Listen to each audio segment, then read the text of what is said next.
Anda tertarik memulai bisnis kuliner, restoran, makanan, dan minuman dengan menggunakan sistem franchise atau waralaba?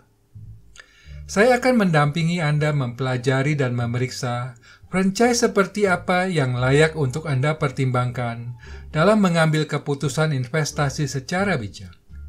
Supaya Anda tidak menyesal di kemudian hari, sebaiknya tonton video ini sampai selesai.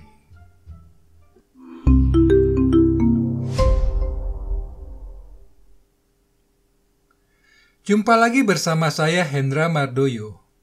Di channel Helm Work, kami membagikan tutorial manajemen bisnis restoran dengan bahasa sederhana, namun membuka wawasan dan membangkitkan inspirasi dalam mengembangkan strategi dan operasional bisnis restoran, kafe, rumah makan, kedai kopi yang telah terbukti hasilnya.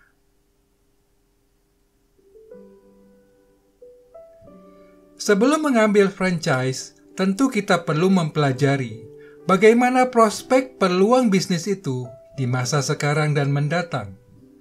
Untuk itu Anda perlu memahami konsep tren bisnis kuliner. Anda perlu cermat memahami tren bisnis karena banyak yang terkecoh dengan yang disebut fad, seperti kasus es kepal Milo beberapa waktu lalu, yang hanya bertahan sekitar 2 tahun, kemudian tenggelam. Apabila Anda mengambil franchise es kepal Milo, sekarang bisnis itu sudah tidak ada nilainya lagi, terlepas investasi Anda sudah balik modal atau belum. Tentu Anda tidak mau franchise yang akan Anda beli berakhir seperti itu, bukan? Silakan tonton video ini membahas perbedaan fad dan tren. Sekarang, tekan tombol subscribe dulu supaya Anda dapat mengikuti pembahasan menarik terbaru yang kami upload. Saat sedang tren, banyak franchise serupa menawarkan peluang bisnis itu. Anda perlu selektif memilih yang terbaik dalam beberapa hal yang akan kita bahas berikut ini. Telusuri siapa pencipta atau yang memulai tren bisnis tersebut. Apabila orang itu mampu membuat suatu bisnis baru eksis, tentu menguasai kemampuan dan kekuatan di pasar, karena orang itu tahu jurus pamungkas memenangkan persaingan. Contoh, kalau kita bicara pisang nugget, maka tentu menunjuk merek Sang Pisang milik Kaisang Pangarep. Apabila produk kuliner itu bukan ciptaan tren baru, seperti kasus martabak manis, maka yang menjadi panutan adalah martabak yang paling disukai orang. Itulah sebabnya martabak Markobar tidak terlalu berkiprah, karena di setiap kota ada jawara martabak manis masing-masing, seperti martabak Terang Bulan atau martabak San Francisco. Kekuatan bersaing bukan sekedar produk, tetapi ada nilai tambah dan keunikan lain yang mempengaruhinya. Burger adalah burger, sepotong daging di antara setangkup roti. Apa yang membedakan franchise Flip Burger, Klenger Burger, Burger Shi adalah nilai brand dan unique selling proposition-nya. Apabila franchise yang Anda minati tidak memiliki hal tersebut, Anda bisa membuat produk serupa tanpa perlu franchise, seperti kasus tahu goreng yang saya kupas dalam video ini. Untuk memastikan apakah merek franchise burger tersebut akan menjadi kekuatan kunci sukses bisnis Anda nantinya, lakukan audit positioning dan diferensiasi merek itu. Coba Anda nilai sejauh mana dikenal banyak orang. Apakah orang bisa menyebutkan atribut terkait merek itu? Bagaimana tingkat kepuasan orang terhadap merek itu? Dan seberapa penyerapan daya beli produk tersebut?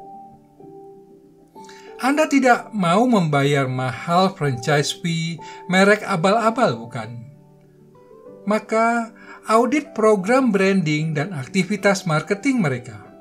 Apakah konsisten dilakukan atau hanya saat awal peluncuran franchise? Franchisor semestinya menyediakan budget membangun merek demi memelihara masa depan bisnisnya sendiri, bukan semata-mata mengandalkan pengumpulan marketing fee yang dipungut dari setiap franchisee seperti Anda kelak. Anda juga perlu melakukan audit program pengembangan produk. Seberapa sering mereka meluncurkan menu atau produk baru? Verifikasi bagaimana tingkat kesuksesan serta dampaknya terhadap penjualan dan keuntungan. Program pengembangan produk menjamin kelangsungan bisnis mendatang. Saat memasuki tahap jenuh, diperlukan terobosan produk unggulan untuk menopang siklus bisnis agar tetap berjaya. Apabila franchisor tidak memiliki kemampuan dalam hal tersebut, maka dapat dipastikan franchise itu akan padam seiring waktu. Pembeli yang merasa bosan akan beralih ke produk lain yang lebih menarik. Hal lain yang mesti Anda pastikan adalah klausul perjanjian terkait perlindungan wilayah dagang yang Anda kuasai. Anda tentu tidak ingin tiba-tiba ada gerai franchise orang lain di dekat outlet milik Anda. Hal ini terjadi saat bisnis berkembang pesat. Banyak peminat yang ingin membeli franchise juga. Tentu pihak franchisor senang hati menjual franchise-nya. Sementara Anda gigit jari atau mungkin memendam amarah karena penjualan menurun dan pembeli jadi terpecah. Kanibalisasi antara dua gerai berdekatan menjual produk sama. Anda semestinya memperoleh hak istimewa suatu lokasi baru, di mana pihak franchisor menawarkan kepada Anda terlebih dulu, kecuali apabila Anda memang tidak menginginkannya, maka franchisor boleh menjual lokasi itu kepada orang lain. Kebalikannya, bagaimana bila bisnis di lokasi Anda tidak berkembang? Mungkin karena tidak banyak pengunjung atau lokasi kurang strategis. Kadang franchisor seperti belagak bodoh. Anda semestinya memiliki hak istimewa untuk melakukan relokasi outlet ke tempat yang lebih prospektif. Klausul kedua hak istimewa tersebut perlu Anda diskusikan di muka. Anda tidak bisa menolak kehadiran gerai lain di area sekitar, karena bisa saja Anda ikut menikmati dampak positif dari semakin terkenal merek franchise di masyarakat. Karena itu, perlu ketentuan batasan wilayah dagang yang Anda kuasai. Saya lanjut dengan hal yang lain. Anda perlu memahami perkiraan biaya franchise dan kewajiban lain, seperti franchise fee, development fee, marketing fee, biaya sewa tempat, biaya renovasi outlet dan pembelian peralatan, kewajiban membeli bahan baku, dan material berlogo dari franchisor. Semua itu perlu Anda perhitungkan di muka, karena menyangkut anggaran investasi, kinerja laba rugi, dan jangka waktu pengembalian modal, sehingga Anda dapat melakukan studi kelayakan bisnis secara bijak. Seringkali terjadi keluhan saat mesti membeli seragam karyawan dari pusat. Itu adalah bagian material berlogo yang tadi saya sebutkan. Anda akan dianggap membuat logo tiruan apabila memproduksi seragam karyawan sendiri, karena franchisor adalah pemilik logo tersebut. Konfirmasi semua ketentuan terkait dengan pihak franchisor, termasuk adakah pemasok tertentu yang mesti Anda gunakan. Untuk hal berikut yang saya akan jelaskan ini, mungkin bukan hal umum yang diberikan pihak franchisor, tetapi Anda dapat menegosiasikan atau meminta dari mereka, yaitu berupa dukungan mendapatkan pelanggan. Selama 1 minggu hingga 1 bulan pertama pembukaan, bisnis Anda mesti tampak ramai pembeli. Dengan demikian, akan membentuk persepsi dan keyakinan orang bahwa produk makanan minuman Anda enak dan banyak peminatnya, sehingga membuat orang tertarik ikut membeli. Bayangkan, apabila minggu pertama pembukaan outlet Anda sepi pengunjung, bukan hanya Anda yang kecewa, pembeli pun tidak akan tertarik mencoba. Sebaliknya, bila setiap hari ramai orang antre di depan outlet Anda, maka tanpa diberi komando, mereka akan ikut antre juga. Untuk itu, Anda perlu minta dukungan biaya dari franchisor, entah dalam bentuk bahan baku gratis yang mereka berikan, atau paling tidak, Anda mendapat harga spesial bahan baku yang Anda beli dari mereka, sehingga biaya promosi meramaikan pembukaan outlet tidak memberatkan. Promosi meramaikan outlet sebaiknya tidak dalam bentuk diskon, karena saat pembukaan Anda butuh pemasukan uang tunai secara penuh, tanpa potongan. Di samping, Anda juga mesti mendatangkan lebih banyak pengunjung. Jadi, berikan mereka cashback voucher. Kalau Anda sanggup memberikan diskon 20%, tentu Anda bisa memberikan cashback 40%, karena perhitungan biayanya justru lebih rendah dan lebih menarik bagi customer. Sekarang saya akan membahas hal terkait franchise yang skala lebih besar seperti restoran. Dalam pemilihan lokasi, Anda perlu serius mempelajari visibilitas dan kelayakan suatu lokasi tertentu. Apakah sesuai dengan konsep yang diusung restoran tersebut? Hal penting ini terkait renovasi yang akan Anda lakukan karena bersifat permanen dan tidak bisa dipindah tempat.